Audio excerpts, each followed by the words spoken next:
नमस्कार साथियों, आपके अपने YouTube channel Aryan all exam notes में मैं राम नरेश मिश्र आप सभी का स्वागत एवं अभिनंदन करता हूं। दोस्तों, आज मैं बहुत ही महत्वपूर्ण बाल विकास एवं शिक्षा शास्त्र से जुड़े 30 महत्वपूर्ण प्रश्नों को लेकर उपस्थित हूं, जो सभी प्रकार की शिक्षक पात्रता परीक्षाओं के लिए बहुत महत्वपूर्ण है। चाहे वो टेट हो, सुपर टेट हो, सी टेट हो या अन्य राज्यों की विभिन्न परीक्षाएं हों, तो आइए हम सब इसका अवलोकन करें। और जो हमारे इस चैनल पर नए हों, वे सभी भाइयों से अनुरोध है कि वे इस चैनल को सब्सक्राइब कर लें, बेल आइकन की घंटी दबा दें, अपने दोस्तों में शेयर करें, लाइक करें। तो आपका ज्यादा समय न लेते हुए आइए हम अपने वीडियो की शुरुआत करते हैं।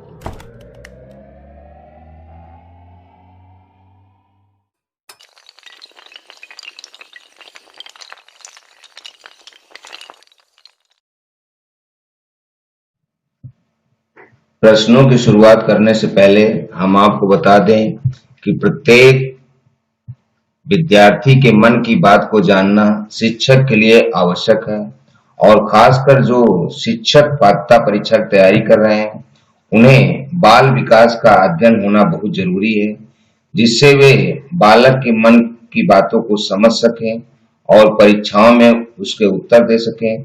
हमने बहुत ही महत्वपूर्ण, कई वर्षों से बहुत ही बार पूछे गए प्रश्नों को चुने हैं, जो हर साल परीक्षाओं में आते हैं। तो आइए हम सब इसका अवलोकन करें। हमारा पहला प्रश्न है, एक शिक्षक के लिए सबसे महत्वपूर्ण क्या है? तो यहाँ दिया गया ऑप्शन ए है कक्षा में अनुशासन बनाए रखना, बी है कक्षा में समयानुवर्ती होना, सी विद्यार्थियों की कठिनाइयों को दूर करना, और डी एक सुवक्ता होना। तो यहाँ दिया गया ऑप्शन सी सही है, विद्यार्थियों की कठिनाइयों को दूर करना। एक शिक्षक का कक्षा शिक्षण के दौरान अनुशासन बनाए रखना, समय के प्रति अनुवर्ती होना एवं सुवक्ता होने के साथ साथ आवश्यक है कि वह छात्रों की शिक्षण संबंधी विभिन्न समस्याओं का समाधान करे। प्रश्न 2, पृथक पृथक समजातीय समूहों के व्यक्तित्व के प्रति बच्चों की अभिवृत्ति साधारणतया आधारित होती है। ऑप्शन ए उनके अभिभावकों की चित्तवृत्ति पर, बी उनमें समकक्षियों की अभिवृत्ति पर, सी दूरदर्शन के प्रभाव पर, डी उनके सहोदरों की अभिवृत्ति पर। तो यहाँ दिया गया हमारा ऑप्शन ए सही है, उनके अभिभावकों की चित्तवृत्ति पर। बालक एक सामाजिक प्राणी है। बालक जिस समाज या परिवार में जन्म लेता है, उसमें उसी वातावरण के अनुसार आदतों एवं अभिवृत्तियों का विकास होता है। बालक के सामाजिक गुणों में उसके परिवार एवं अभिभावक की विशेष भूमिका रहती है। प्रश्न 3, बच्चों में संवेगात्मक समायोजन प्रभावी होता है। दिया गया ऑप्शन है ए व्यक्तित्व निर्माण में, बी कक्षा शिक्षण में, सी अनुशासन में, डी उपरोक्त सभी।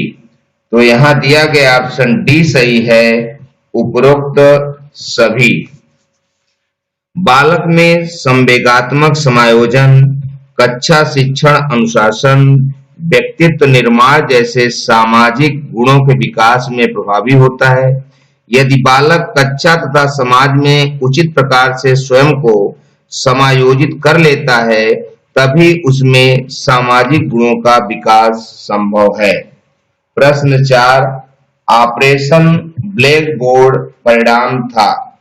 तो यहाँ दिए गए ऑप्शन ए है कोठारी आयोग का, बी है राष्ट्रीय पाठ्यक्रम रचना 2005, सी राष्ट्रीय शैक्षिक योजना 1986, डी राष्ट्रीय पाठ्यक्रम रचना 2000। तो यहाँ दिया गया ऑप्शन सी सही है, राष्ट्रीय शैक्षिक योजना 1986। ऑपरेशन ब्लैक बोर्ड का परिणाम था कि राष्ट्रीय शैक्षिक योजना 1986 में लागू हुई। प्रश्न 5, प्रोजेक्ट शिक्षण विधि किससे संबंधित है? Option A Froebel, B John Dewey, C Armstrong, D McDougall. तो यहाँ दिया गया ऑप्शन बी सही है, जॉन डीवी। प्रोजेक्ट शिक्षण विधि जॉन डीवी से संबंधित है। प्रश्न 6, जब बालक सीखने के लिए तैयार होता है तब वह जल्दी व प्रभावशाली तरीके से सीखता है। यह सिद्धांत प्रतिपादित किया है। ऑप्शन ए थॉर्नडाइक द्वारा, बी स्किनर द्वारा, सी पावलोव द्वारा, डी कुर्ट लेविन द्वारा। तो यहाँ दिया गया ऑप्शन ए सही है, थॉर्नडाइक द्वारा। जब बालक सीखने के लिए तैयार होता है तब वह जल्दी व प्रभावशाली तरीके से सीखता है। यह सिद्धांत थॉर्नडाइक ने प्रतिपादित किया है। प्रश्न 7, फ्रॉवेल ने निम्नलिखित में से किस खेल पर प्रमुख बल दिया? ऑप्शन ए गेंद का खेल, बी ब्लॉक का खेल, सी आकृतियों का खेल, डी उपर्युक्त सभी। तो यहाँ दिया गया ऑप्शन ए सही है, गेंद का खेल। फ्रॉवेल ने निम्नलिखित में से गेंद के खेल को प्रमुख बल दिया। प्रश्न 8, शिक्षा का उद्देश्य है। ऑप्शन ए अच्छा नागरिक बनाना, बी ऐसे व्यक्तियों का निर्माण जो समाज के लिए उपयोगी हों, सी व्यवहारिकता का निर्माण करना, डी उपर्युक्त सभी। तो यहाँ दिया गया ऑप्शन डी सही है, उपर्युक्त सभी। शिक्षा का उद्देश्य है अच्छा नागरिक बनाना। शिक्षा का उद्देश्य यह भी है कि ऐसे व्यक्तियों का निर्माण करना जो समाज के लिए उपयोगी हैं, और साथ साथ व्यवहारिकता का निर्माण भी करना शिक्षा का उद्देश्य है। प्रश्न 9, बालक का चिंतन किसके द्वारा प्रदर्शित नहीं होता?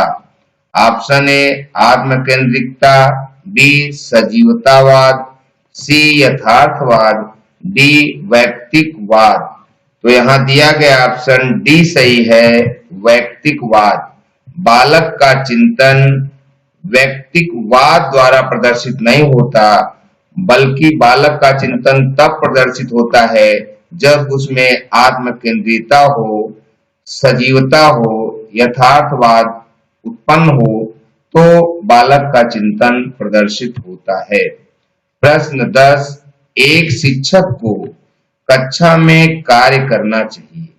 ऑप्शन ए प्रगतिशील भूमिका में, बी प्रभुत्ववादी भूमिका में, सी प्रजातांत्रिक भूमिका में, डी प्रभावशाली भूमिका में। तो यहाँ ऑप्शन सी सही है, प्रजातांत्रिक भूमिका में। एक शिक्षक को कक्षा में कार्य प्रजातांत्रिक भूमिका के रूप में करना चाहिए, जिससे समाज को वह बातें सर्वमान्य हो और शिक्षक पर कोई उंगली न उठा सके। हमें ऐसे कार्य करने चाहिए। प्रश्न 11, अधिगम का सबसे उपयुक्त कार्य है। ऑप्शन ए व्यक्तिगत समायोजन, बी सामाजिक व राजनीतिक चेतना, सी व्यवहार परिवर्तन, डी स्वयं को रोजगार के लिए तैयार करना। तो यहाँ दिया गया ऑप्शन सी सही है, व्यवहार परिवर्तन। अधिगम माने सीखना होता है, और सीखने का कार्य तभी उपयुक्त माना जाएगा जब हम अपने व्यवहार में परिवर्तन करें, और व्यवहार में परिवर्तन से हमारा और समाज का विकास हो, तब अधिगम द्वारा किया गया कार्य माना जाएगा। प्रश्न 12, एक प्रभावशाली शिक्षक वह है जो कर सकता है। ऑप्शन ए कक्षा पर नियंत्रण, बी कम समय में अधिक सूचना देना, सी विद्यार्थियों को सीखने के लिए अभिप्रेरित करना, डी दत्त कार्य को ध्यान पूर्वक जांचना। तो यहाँ दिया गया ऑप्शन सी सही है, विद्यार्थियों को सीखने के लिए अभिप्रेरित करना। एक प्रभावशाली शिक्षक वह है जो विद्यार्थियों को सीखने के लिए हमेशा प्रेरित करे और उन्हें कुछ अच्छा बात सिखाता रहे, जिससे वे समाज के लिए कुछ कर सकें। प्रश्न 13, निम्नलिखित में से कौन मानव विकास का सही क्रम है? तो यहाँ दिए गए ऑप्शनों में से हमारा ऑप्शन बी सही है। शैशवावस्था, बाल्यावस्था, किशोरावस्था और प्रौढ़ावस्था। शरीर की यही गति है, व्यक्ति पहले शैशवावस्था में होता है, फिर बाल्यावस्था आती है, फिर किशोरावस्था आती है और अंत में प्रौढ़ावस्था के साथ धीरे धीरे उसके जीवन का अंत हो जाता है।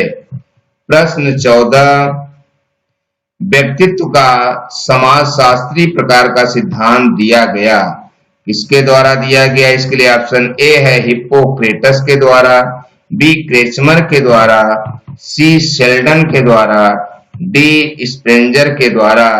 तो यहाँ दिया गया ऑप्शन डी सही है, स्प्रेंजर के द्वारा। व्यक्तित्व का समाजशास्त्री प्रकार का सिद्धांत स्प्रेंजर के द्वारा दिया गया। प्रश्न 15, एक शिक्षक की सबसे महत्वपूर्ण चुनौती है। ऑप्शन ए विद्यार्थियों से उनका गृह कार्य करवाना, बी शिक्षण अधिगम प्रक्रिया को आनंदप्रद बनाना, सी कक्षा में अनुशासन बनाए रखना, डी प्रश्न पत्र तैयार करना। तो यहाँ दिया गया ऑप्शन बी सही है, शिक्षण अधिगम प्रक्रिया को आनंदप्रद बनाना। एक शिक्षक की यह सबसे महत्वपूर्ण चुनौती है कि वह विद्यार्थियों के अंदर सीखने की प्रक्रिया को आनंदमय बनाए, न कि बोझिल बनाए, जिससे बच्चे अपने पढ़ाई में लगे रहें।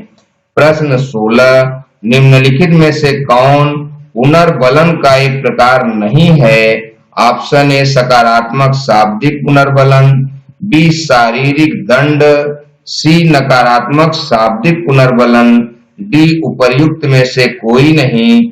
तो यहाँ दिया गया ऑप्शन डी सही है, उपर्युक्त में से कोई नहीं। यहाँ पर पुनर्बलन का एक प्रकार इसमें से कोई भी नहीं है। प्रश्न 17, एक सजीव कक्षा स्थिति में निम्नलिखित में से सबसे अधिक संभावित है। ऑप्शन ए कभी कभार हंसी का शोर, बी पूर्ण रूप से शांति, सी शिक्षक छात्र वार्ता, डी विद्यार्थियों के बीच तेज आवाज में वार्तालाप। तो यहाँ दिया गया ऑप्शन सी सही है, शिक्षक छात्र वार्ता। एक सजीव कक्षा स्थिति में सबसे उपयुक्त है कि कक्षा में शिक्षक और छात्र के बीच वार्तालाप चलता रहे और विद्यार्थी शिक्षक में अभिरुचि ले और शिक्षक विद्यार्थी से प्रभावित रहे, तो ऐसी कक्षा एक सजीव कक्षा कहलाती है। प्रश्न 18, निम्नलिखित में से कौन सा अधिगम का क्षेत्र नहीं है? ऑप्शन ए संज्ञानात्मक, बी भावात्मक, सी क्रियात्मक, डी आध्यात्मिक। तो यहाँ दिया गया ऑप्शन डी सही है, आध्यात्मिक। तो यहाँ अधिगम का क्षेत्र आध्यात्मिक नहीं है, बाकी सभी संज्ञानात्मक, भावात्मक, क्रियात्मक सभी अधिगम अर्थात सीखने के क्षेत्र हैं। प्रश्न 19, जिला प्राथमिक शिक्षा कार्यक्रम किस वर्ष लागू किया गया था? Option A 1994, B 1993, C 1998, D 2000। तो यहाँ दिया गया ऑप्शन ए सही है, 1994। जिला प्राथमिक शिक्षा कार्यक्रम 1994 में लागू किया गया था। प्रश्न 20, मानव आवश्यकताओं का पदानुक्रम किसने दिया? Option A Thorndike, B Maslow, C Guilford, D कापला। तो यहाँ दिया गया ऑप्शन बी सही है, मास्लो। मानव आवश्यकताओं का पदानुक्रम मास्लो द्वारा दिया गया। प्रश्न 21, प्रयोगात्मक विधि को सर्वप्रथम प्रस्तावित किया। ऑप्शन ए जूड ने, बी राइस एवं कार्नमैन ने, सी विलहेल्म वुंट ने, डी कोलिंस ड्रेवर ने। तो यहाँ दिया गया ऑप्शन सी सही है, विलहेल्म वुंट ने। प्रयोगात्मक विधि को सर्वप्रथम विलहेल्म वुंट ने प्रस्तावित किया था। प्रश्न 22, आपके अनुसार शिक्षण है? तो शिक्षण क्या है? ऑप्शन ए एक प्रक्रिया, बी एक कला, सी एक कौशल और डी और सी दोनों। तो यहाँ दिया गया ऑप्शन डी सही है, बी और सी दोनों, अर्थात शिक्षण एक कला है और शिक्षण एक कौशल भी है। प्रश्न 23, जोन ऑफ प्रॉक्सिमल डेवलपमेंट, जिसे ZPD भी कहते हैं, का प्रत्यय दिया गया। ऑप्शन ए बंडूरा द्वारा, बी पियाजे द्वारा, सी स्किनर द्वारा, डी वाइगोट्स्की द्वारा। तो यहाँ दिया गया ऑप्शन डी सही है, वाइगोट्स्की द्वारा। जोन ऑफ प्रॉक्सिमल डेवलपमेंट का प्रत्यय वाइगोट्स्की द्वारा दिया गया। प्रश्न 24, व्यक्तिगत विभिन्नताओं का क्षेत्र है। ऑप्शन ए लिंग भेद, बी शारीरिक रचना, सी मानसिक योग्यताएं, डी ये सभी। तो यहाँ दिया गया ऑप्शन डी सही है, ये सभी। व्यक्तिगत विभिन्नताओं का क्षेत्र लिंग भेद, शारीरिक रचना और मानसिक योग्यताएं हैं। प्रश्न 25, बाल अंतर्बोध एपरसेप्शन का निर्माण किसने किया? Option A Murray, B Bellak, C Robert, D Rosenzweig. तो यहाँ दिया गया ऑप्शन बी सही है, बेलक। बाल अंतर्बोध यानी एपरसेप्शन का निर्माण बेलक द्वारा किया गया। प्रश्न 26, सामाजिक नियमों व कानूनों के विरुद्ध व्यवहार करने वाला बालक कहलाता है। तो यहाँ दिया गया ऑप्शन ए पिछड़ा बालक, बी मंद बुद्धि बालक, सी जड़ बुद्धि बालक, डी बाल अपराधी। तो यहाँ ऑप्शन डी सही है, बाल अपराधी। सामाजिक नियमों व कानूनों के विरुद्ध व्यवहार करने वाले बालक को हम बाल अपराधी कहते हैं। प्रश्न 27, सृजनात्मकता की विशेषता होती है। ऑप्शन ए मौलिकता, बी प्रवाहशीलता, सी लचीलापन, डी ये सभी। तो यहाँ दिया गया ऑप्शन डी सही है, ये सभी। सृजनात्मकता की विशेषता है मौलिकता, प्रवाहशीलता और लचीलापन। प्रश्न 28, सामान्यतया छात्रों में पठन पाठन के लिए निम्नलिखित विशेषताएं होती हैं। ये कौन सी विशिष्टताएं होती हैं? ऑप्शन ए अधिगम में क्रियाशीलता, बी छात्रों में सीखने की योग्यता, सी स्वयं क्रिया करके नवीन अनुभवों द्वारा ज्ञान का निर्माण, डी उपर्युक्त सभी। तो यहाँ दिया गया ऑप्शन डी सही है, उपर्युक्त सभी। सामान्यतया छात्रों में पठन पाठन के लिए अधिगम में क्रियाशीलता होनी चाहिए, छात्रों में सीखने की योग्यता होनी चाहिए, स्वयं क्रिया करके नवीन अनुभव द्वारा ज्ञान का निर्माण भी होना चाहिए। प्रश्न 29, एक मंद गति से सीखने वाले बालक को जरूरत होती है। ऑप्शन ए अतिरिक्त सहायता की, बी विशेष सहायता की, सी किसी सहायता की नहीं, डी कुछ सहायता की। तो यहाँ दिया गया ऑप्शन ए सही है, अतिरिक्त सहायता की। एक मंद गति से सीखने वाले बालक को अतिरिक्त सहायता की जरूरत होती है। और इस वीडियो का अंतिम प्रश्न, प्रश्न नंबर 30, निम्नलिखित में से कौन सा स्तर शिक्षण का है? ऑप्शन ए परावर्तक, बी अंतःक्रियात्मक, सी प्रक्षेपण, डी संकलित। तो यहाँ दिया गया ऑप्शन ए सही है, परावर्तक। तो यहाँ परावर्तक स्तर शिक्षण का है। दोस्तों, आपने पूरा वीडियो देखा। आपके लिए आज 2 सवाल भी दिए गए हैं, इनके उत्तर हमें कमेंट बॉक्स में जरूर बताएं।